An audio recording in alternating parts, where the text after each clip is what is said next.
Hey, this is Joe with Grow It Build It, and today I'm going to tell you all about Virginia bluebells.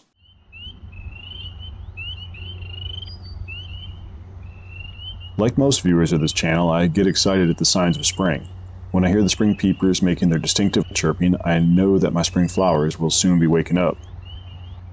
And just about my favorite of all spring ephemeral flowers is Virginia bluebells. Finding large patches of this flower with its distinct drooping bell-shaped blooms is something I really do enjoy in spring. You know, when Virginia bluebells is blooming, most of the other plants and trees are still asleep. The dense understory or nasty invasive plants haven't woken up yet from their winter's nap. So it's really easy to find these wild patches putting on a show in an otherwise brown forest. This truly is one of my favorite native flowers, and I've wanted to make this video for a long time, but I felt I should wait until I got experience propagating and growing it. So this will be a complete profile on this flower, including what is Virginia bluebells and its benefits, life cycle, identification and characteristics, propagation, growing conditions, growing from seed, and I'll be going into a lot of details on that one, wildlife and landscaping, and then we will review. Also, I made a digital table of contents for this video below, and you may want to make use of it. Some sections are a bit long, like growing it from seed, as it contains a lot of lessons learned, so to speak. So feel free to jump around as you see fit. But all right, let's take a deeper look at this plant.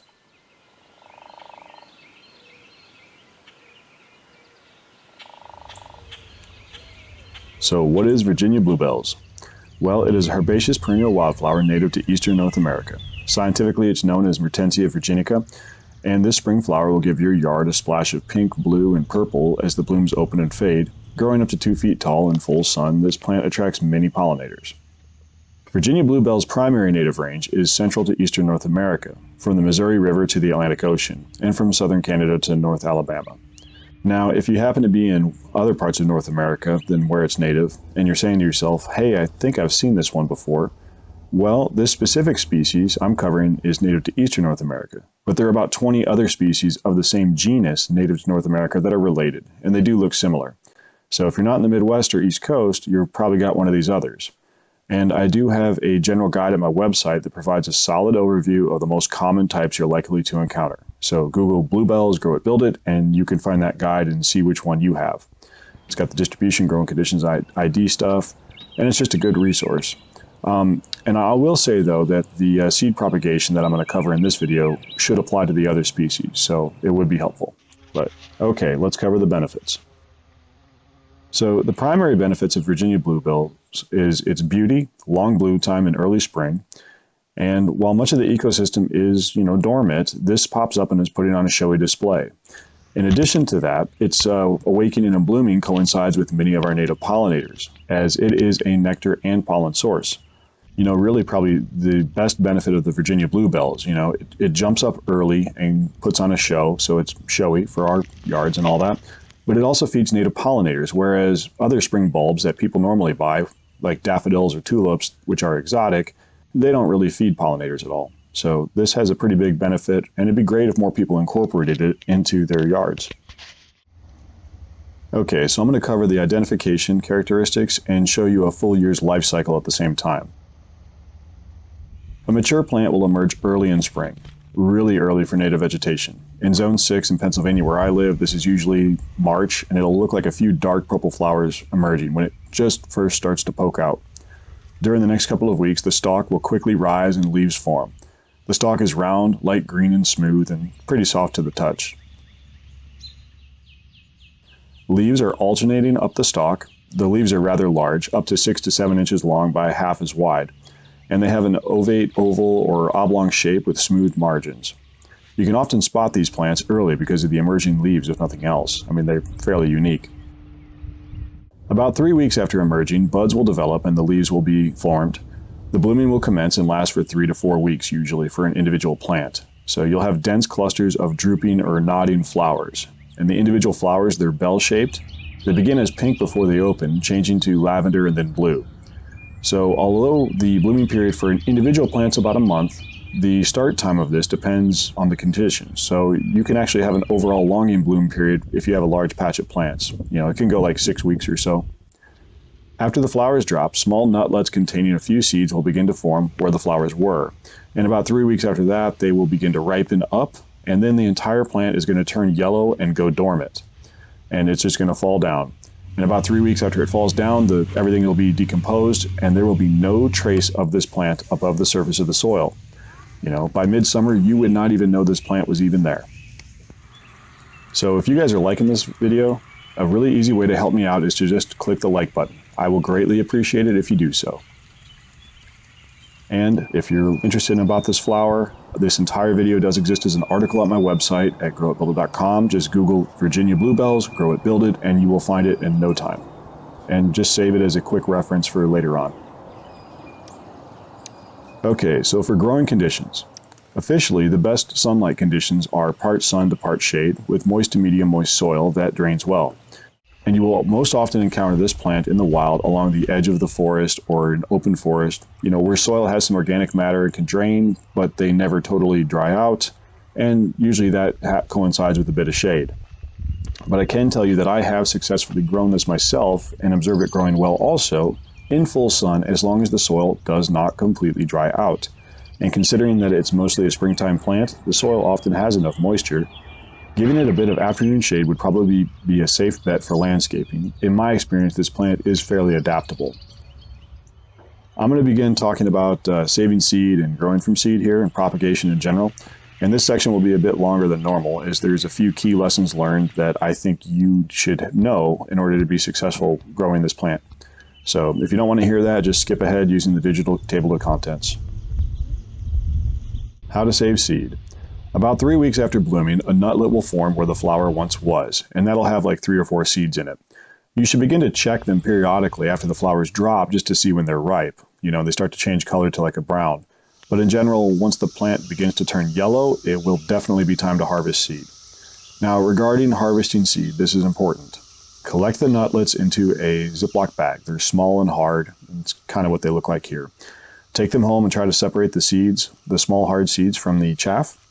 And then any seed you've collected that appears to be, fairly dry, like there's no surface moisture, simply put that into a Ziploc bag, seal it up, and put it in the fridge. Otherwise, you can let it dry out for a short time before storing. You can keep these seeds until winter when it'll be time to winter sow them. If you store these seeds at room temperature and allow them to dry, they will not be viable. And I'm speaking from experience here, from the first time I tried to harvest seed.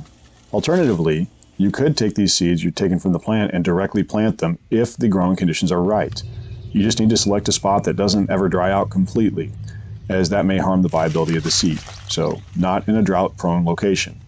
And this is like my own idea and observations here, but the reason you probably see this plant near the woods or water is because the seed may die in dry conditions, but in the shade of a forest or near a body of water, it won't ever dry out. So it's probably that it just can't reproduce outside of that forest edge or creek side.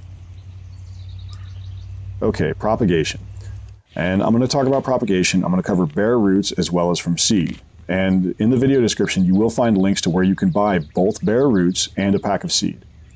But Virginia Bluebells seeds will have a dormancy mechanism to prevent premature germination. To overcome this, the easiest way is to simply winter sow the seed. I've done it many times and it works pretty well. I will put a card in the top right for how you can winter sow them and also how you could cold stratify them in the fridge if you like, but trust me, winter sowing is generally better. Now, if you haven't winter sowed, please watch that video as it gives you a thorough understanding of the overall process. But for planting, fill a suitable container with moist potting soil and plant the seed just below the surface. You could probably even just press it into the surface firmly. Water it again and place it in a location that gets morning sun and afternoon shade. When germination occurs, make sure the seedlings don't bake in the sun all day long. A few hours in the morning or until lunchtime is all that is needed. And try to only water in the morning too, as that can help prevent damp-off disease. One other important point about winter sowing Virginia Bluebells. Very often people will use milk jugs, which they will then in turn use the hunk of seedlings method for final transplanting. Or they'll try to carefully separate seedlings to get more plants. I have to give you some direct experience here. Virginia Bluebells does not like to be disturbed when it is actively growing. The tender taproot is just too easy to damage. So I no longer try to separate seedlings or do any initial transplanting when the plant is actively growing. I find that I end up killing a significant portion of my plants. Thus, you should either just plant the number of containers you want and then thin seedlings, or wait until the seedlings go dormant before moving them.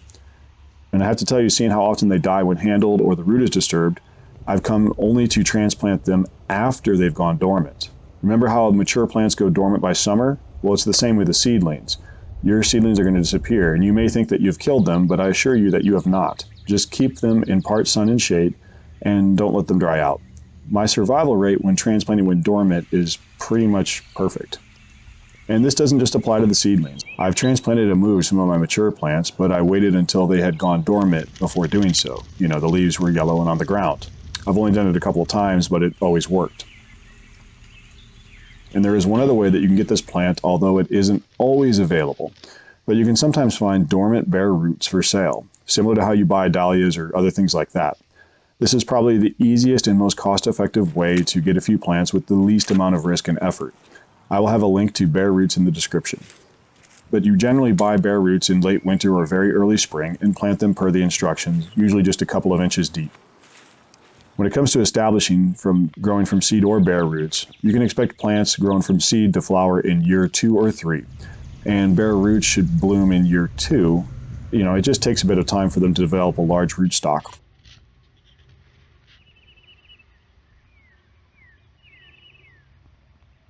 For wildlife, Virginia bluebells is one of the earlier flowers available for native pollinators in spring, and thus you can find many species of bee visiting them. I most often see bumblebees, but there are around 20 species of native bees that have been documented to visit, as well as a half dozen butterflies, hummingbird moths, and sphinx moths. Oh, and in case you were ever wondering why some bees are called long-tongued bees, take a good look at this. For deer and rabbits, deer will eat the leaves occasionally. It's not a preferred food, though. Nonetheless, you can use liquid fence to keep them away during the growing season. I do so as I'm trying to establish a population in the woods behind my house. When it comes to landscaping, you can absolutely use Virginia bluebells the same way people use exotic daffodils and tulip bulbs. The blooming period overlaps, but Virginia bluebells will feed native pollinators, which is an obvious benefit and advantage over the others.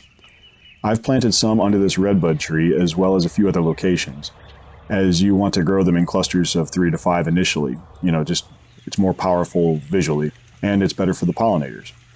But if the growing conditions are really good, you can expect some volunteers as the years progress. For wild areas, you can plant them in a somewhat open woods with deciduous trees, as well as along the forest edge, near water, or even in meadows. You know, just try to match the plant to its growing conditions. This is definitely one of the best displays I've ever seen in a wild area, and it's in basically a full sun location near a creek. And this is not uncommon within its native range. And as I'm trying to establish these in my woods, I have been marking the locations with flags so that I don't inadvertently or accidentally dig them up when planting some other species. But over time, if the conditions are right, hopefully I'll have a huge patch of these someday to enjoy every spring. Okay, time to review. Virginia bluebells is a spring wildflower native to Central and Eastern North America. It grows up to 2 feet tall in part sun and well-draining soil that doesn't completely dry out, but it's somewhat flexible in these growing conditions. This is one of the early nectar and pollen sources for native bees and butterflies, and thus it's very beneficial to wildlife. It isn't too hard to grow from seed, but you need to take care not to disturb the plant when it's actively growing. And if you are collecting seed, also make sure you store it in the fridge, sealed until you go to winter sow it. But if you're just wanting a couple of plants for a flower bed, purchasing bare roots is much easier and with less risk. Plants grown in the appropriate growing conditions will slowly colonize over time, but they will go completely dormant by midsummer and nobody will ever know they were there. And honestly, it'd just be a really great thing if everyone would use some of these for landscaping, at least to mix in with tulips and daffodils, because these will feed a lot of pollinators early in the season. But that's all I got for you today. If you've enjoyed this video, please click the thumbs up, as that greatly helps me out and I do greatly appreciate it. If you have any questions, ask them in the comments, and also if you want a quick reference later, just Google Bluebells Grow It Build It and you can find my articles on all bluebells as well as this one, Virginia bluebells. So yeah, that's pretty much all I've got, and you guys all have a good one and happy spring.